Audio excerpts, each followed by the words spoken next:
О7, с вами Мари и потерявшие актуальность новости минувшей недели. Но сперва представляем вам спонсора этого выпуска.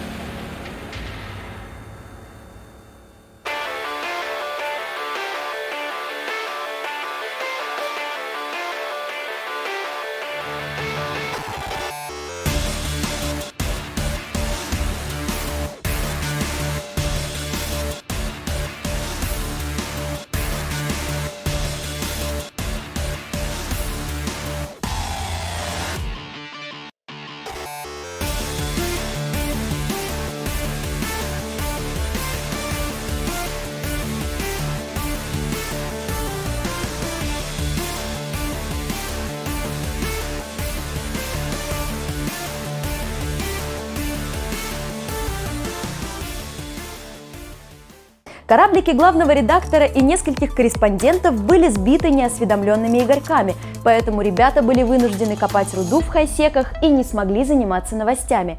В связи с этим вот наш манифест. Альянсы и корпорации, которые убивают новостников, не будут присутствовать в информационном пространстве Sky News и наших партнеров.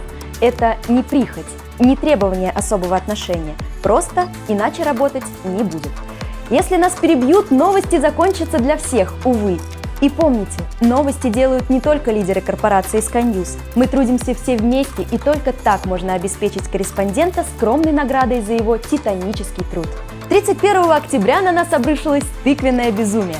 Системы полны голодных до награды пилотов, локал хайсеков трещит по швам, в лоусеках народу меньше, но тех, кто любит рисковать, хоть отбавляй. 15 человек на сундук мертвеца – обычное дело, и, как правило, выживает сильнейший или хитрейший. Если твоя рука самая быстрая на Диком Западе, можешь смело лететь в ивентовые аномалии.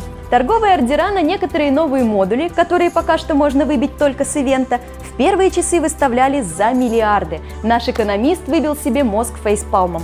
Особое внимание обратите на скрипки. Глушат МВД и кидают страшный такл. А в связи с этим возникает вопрос: варстап-риги поднимутся в цене или станут бесполезны? Впрочем, один знаменитый пират, у которого мы взяли интервью, поделился своим мнением. Совсем скоро вы сможете прочитать его у нас в телеграм-канале. Кстати, я уже успешно пролетела несколько бублей на своем фрегате. Красивые шарики. Как? Конечно же, он был клочный. Переходим к новостям большой политики. Один из крупнейших альянсов OpForce распался. Генфед поспешил сообщить, что уже поглотили часть его корпораций, а остатки ушли в империю. Реды с этим не согласны, и теперь нас ждет новый блок, который занят консолидацией русскоязычных альянсов и корпораций. В связи с этим в редакцию поступила критика от лидера Red Sky Zs по поводу некоторых заявлений Genesis в их отчете, который мы использовали в прошлом выпуске. Реды сообщили, что не получали предупреждения об атаке на свою станцию, а также не участвовали в травле Genesis в соцмедиа и не понимают причин нападения. Мы обратились к лидеру Genesis Мамазаурус Рекс, мама любезно предоставила скриншот и поделилась коротким комментарием. На что Red Sky подметили, что Малси не участник Red Sky и никогда им не был. Данный пост опубликован человеком, не имеющим отношения к Редам. А на севере, как всегда, неспокойно.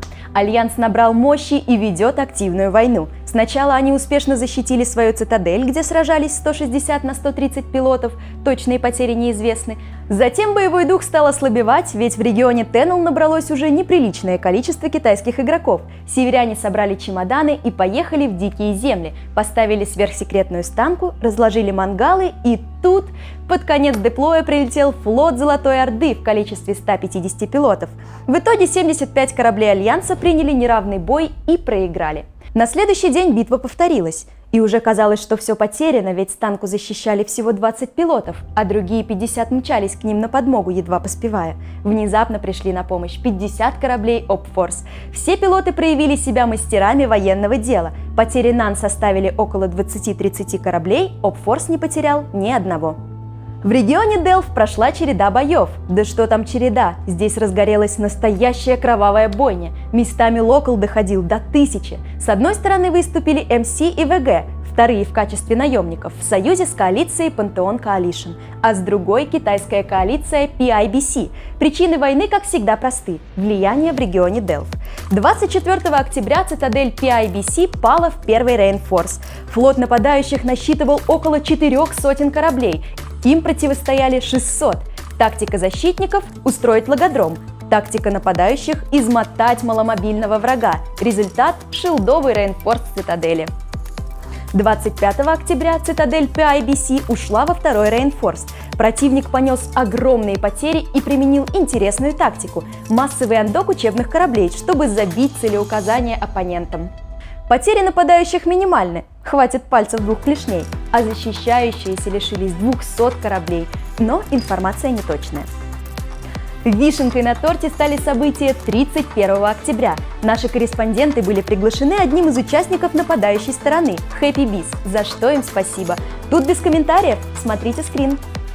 Также мы получили информацию о том, что ребята собираются вести войну до полного контроля над регионом Delph. Пожелаем и защищающейся стороне удачи. Спасибо за контент. Не забудем о братьях наших меньших. Крупная политика – хорошо, но космические реалии требуют непрерывной борьбы за выживание каждого жителя Нового Эдема. Не все же время говорить о гигантах. Корпорация Give Me Money создала альянс PvP игроков. С отдельным дискордом, все как полагается, только собственные интересы, PvP и минимальное количество плюсов. Однако вскоре появились и недовольные. Одна из корпораций объявила себя более самостоятельной и не захотела принимать правила ГММ. Прихватив своих людей, они ретировались из Дискорда. ГММ остались при Альянсе, но масштаб теперь меньше, чем планировалось. Впрочем, объединения пиратов и PvP-пилотов всегда вспыхивают очень ярко, но быстро гаснут. И, как всегда под конец, вот вам срочная новость. 3 ноября рано утром началась война между Genesis и Dark Phantom. Прошло несколько сражений, после которых DP потребовали Эзотерию во владение. По итогам первого дня потери уже исчисляются более чем 20 миллиардами исков. И это только со стороны DP. По информации от жителей Эзотерии, 4 станки пало в Рейнфорс. По прогнозам, эта война может стать долгой. Как всегда, в ход пошли все средства, в том числе и информационная война в сети. Причины войны и дополнительные подробности сейчас выясняются. Не забывайте заходить в телегу, там всегда вы найдете свежие новости, статьи и немножечко рекламы. Перед тем, как вас отпустить подписываться, небольшой лайфхак для подрастающих флиткомов. В тупиковых системах лимит локала не 1200, а 600.